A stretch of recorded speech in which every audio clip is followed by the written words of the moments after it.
Hello everyone, নতুন আরেকটি রেসিপিতে আপনাদের সবাইকে ওয়েলকাম জানাচ্ছি। আজকে আমি আপনাদের জন্য নিয়ে এসেছি মলা মাছের তরকারি। যারা ছোট মাছ খেতে ভালোবাসেন আমার এই রেসিপিটা তাদের ভালো লাগবে। মলা মাছের তরকারি করার জন্য এখানে অবশ্যই মলা মাছ লাগবে। আমি কিছু মলা মাছ খুব ভালো করে পরিষ্কার করে একটু লবণ আর হলুদ দিয়ে সামান্য ভেজে উঠিয়ে রেখেছি। আপনারা মলা মাছগুলোকে হালকা ভেজে উঠিয়ে রাখবেন। তারপর এখানে আমি সবজি দিয়ে রান্না করব, এই জন্য আমি নিয়ে নিয়েছি 2টার মতো আলুগুলোকে আমি লম্বা করে কেটে নিয়েছি। সাথে দিয়ে দিয়েছি ঝিঙা আর দিয়ে দিয়েছি কহি। কারণ শুধু আলু দিয়ে রান্না করলে খেতে ভালো লাগে না, একটু সবজি দিলে পরে তরকারিটা খেতে ভালো লাগে। কড়াইতে দিয়ে দিলাম 1/2 কাপের মতো সাদা তেল। তেলটাকে প্রথমে খুব ভালো করে আমরা গরম করে নেব। তারপর তেলে আমি দিয়ে দিলাম পেঁয়াজ কুচি। এখানে আমি প্রায় 1 কাপের মতো পেঁয়াজ কুচি দিয়েছি। যেহেতু ছোট মাছ, একটু পেঁয়াজটা বেশি দিলে পরে কিন্তু তরকারিটা খেতে ভালো লাগবে, তাই পেঁয়াজের পরিমাণটা অবশ্যই একটু বেশি দিতে হবে। পেঁয়াজের সাথেই আমি দিয়ে দেবো স্বাদ মতো লবণ। লবণটা পেঁয়াজের সাথে দিলে পরে কিন্তু পেঁয়াজটা খুব তাড়াতাড়ি ভাজা হয়ে যায় আর নরম হয়ে যায়। এই পেঁয়াজটাকে আপনাদের বেরেস্তা করতে হবে না, একটু হালকা ভেজে নেবেন, তাতে করে কিন্তু তরকারিটা খেতে ভালো লাগবে। আর যদি না ভেজে রান্না করেন, ঝোল দেওয়ার পর কিন্তু পেঁয়াজগুলো একদম তরকারির উপরে ভেসে থাকবে। এই জন্য পেঁয়াজগুলোকে আমরা নরম করে নিয়েছি। এখন যে সবজিগুলো ধুয়ে রেখেছিলাম সেই সবজিগুলো আমি দিয়ে দিলাম। এই সবজিগুলো আমি পেঁয়াজের সাথে হালকা একটু ভেজে নেব, তাতে করে সবজির যে একটা কাঁচা গন্ধ থাকে সেটা নষ্ট হয়ে যাবে। তাই এটাকে হালকা একটু ভেজে নিচ্ছি। আপনারা চাইলে আপনাদের পছন্দসই যে কোনো সবজি এখানে দিতে পারেন, ডাঁটা দিয়েও রান্না করতে পারেন, কিন্তু আমার কাছে এই কহি এবং ঝিঙ্গা এটা দিয়ে খেতে ভালো লাগে, এই জন্য আমি এটা দিয়েছি।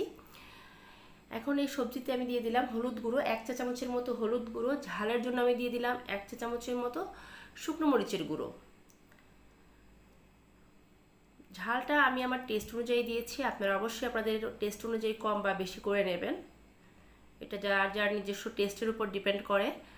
এখন দিয়ে দিলাম ধনে গুঁড়ো। ধনে গুঁড়োটা দিয়েছি 1/2 চামচ, ভাজা ধনে গুঁড়ো ইউজ করেছি আমি। এখন এই সব কিছু মশলা দিয়ে আমি এই তরকারিটাকে খুব ভালো করে একটু কষিয়ে নেব। আমার এই রেসিপিগুলো যদি আপনাদের ভালো লেগে থাকে তাহলে আমার চ্যানেলটা সাবস্ক্রাইব করে পাশে থাকা বেল আইকনটা বাজিয়ে দেবেন। আমি যখনই আমার চ্যানেলে কোনো নতুন রেসিপি আপলোড করব আপনি সবার আগে নোটিফিকেশন পেয়ে যাবেন। যেহেতু গুঁড়ো মশলা দিয়ে তরকারিটা কষাচ্ছি, তরকারিটা যেন পুড়ে না যায়, তাই সামান্য জল দিয়ে তারপর আমি এই তরকারিটাকে খুব ভালো করে কষিয়ে নিচ্ছি। অবশ্যই একটু জল দিয়ে তারপর তরকারিটাকে কষিয়ে নেবেন, তাতে করে কিন্তু মশলাটা নিচে পুড়ে যাবে না। আর না হলে মশলাটার কালারটা নষ্ট হয়ে যাবে। গুঁড়ো মশলা কিন্তু খুব তাড়াতাড়ি পুড়ে যায়। দেখুন আমি কিন্তু একটু সময় নিয়ে তরকারিটাকে কষিয়ে রান্না করছি, এতে করে তরকারিটা যেমন খেতে ভালো লাগবে, আবার তরকারির কালারটাও কিন্তু খুব সুন্দর আসবে।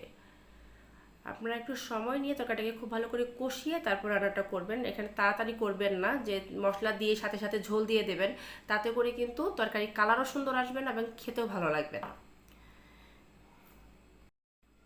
এভাবে আমি এই মশলার সাথে এই সবজিটাকে 5 মিনিটের মতো চুলার আঁচ মাঝারিতে রেখে কষিয়ে নিয়েছি। এখন যে মাছগুলো আমি ভেজে রেখেছিলাম সেই মাছগুলো আমি দিয়ে দিলাম, দিয়ে এই মশলার সাথে খুব ভালো করে মিক্সড করে দেব।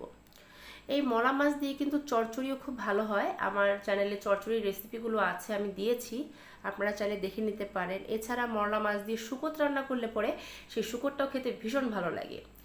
শুকোতের রেসিপিটা আমার চ্যানেলে নেই, আমি কোনো এক সময় আপলোড করে দেবো আপনাদের জন্য। দেখুন আমি কিন্তু মশলা দিয়ে খুব সহজে মাছটাকে কষিয়ে নিয়েছি। এখন যখন দেখবেন যে মশলাটা খুব ভালোভাবে কষানো হয়ে গেছে এবং কালার সুন্দর চলে এসছে, তরকারির তেল ভেসে উঠেছে, তখন বুঝবেন যে কষানো ভালো মতো হয়ে গেছে, আর কষাতে হবে না।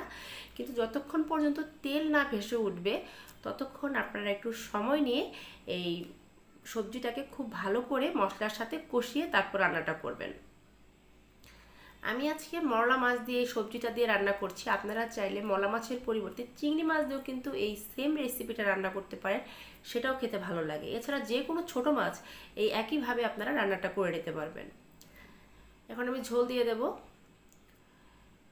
যেহেতু এটার মধ্যে আমি ঝিঙে দিয়েছি এবং কহি দিয়েছি, ঝিঙে থেকে কিন্তু একটু জল বের হবে, সেইটা বুঝে আপনারা ঝোলটা দেবেন, খুব একটা ঝোল দেবেন না। আমি ঝোল দিয়ে 20 মিনিটের মতো রান্নাটা করেছি। ঝোলটা যখন শুকিয়ে এসছে আমি এখানে ভাজা জিরে গুঁড়ো দিয়ে দিলাম। আমি এখানে 1 চা চামচের মতো ভাজা জিরে গুঁড়ো দিয়েছি, আপনারা চাইলে জিরে বাটাও দিতে পারেন। এখানে টেস্ট বাড়ানোর জন্য আমি আরেকটা বিশেষ জিনিস অ্যাড করব, সেটা হচ্ছে ধনেপাতা কুচি। আমি এখানে 1 মুঠের মতো ধনেপাতা কুচি দিয়ে দিলাম, খুব সুন্দর একটা ফ্লেভার অ্যাড করবে। স্পেশালি ছোট মাছ রান্না করার সময় একটু ধনেপাতা কুচি দিয়ে রান্না করবেন, তাহলে দেখবেন তরকারির ফ্লেভারটা খুব সুন্দর আসে। আর যদি কেউ ধনেপাতার ফ্লেভার পছন্দ না করেন, সেই স্কিপ করলেও কোনো সমস্যা নেই। ধনেপাতা দিয়ে খুব একটা রান্না করবো না, তাতে করে ধনেপাতার ফ্লেভারটা নষ্ট হয়ে যাবে। এখন আমি তরকারিটা নামিয়ে নেব। আমি কিন্তু খুব একটা ঝোল রাখিনি, একটু মাখা মাখা ঝোল থাকবে। গরমের দিনে কিন্তু ঝিঙে আমাদের স্বাস্থ্যের জন্য খুবই উপকার। আপনারা এভাবে ঝিঙে দিয়ে, কুহি দিয়ে যে কোনো বড় মাছ হোক বা ছোট মাছ হোক রান্না করে খেয়ে দেখবেন, আশা করি আপনাদের ভালো লাগবে। হয়ে গেল আমার ঝিঙে, কুহি, আলু দিয়ে মরলা মাছের তরকারি। আবার ফিরবো একটা নতুন রেসিপি নিয়ে, সেই পর্যন্ত সবাই ভালো থাকবেন। ধন্যবাদ।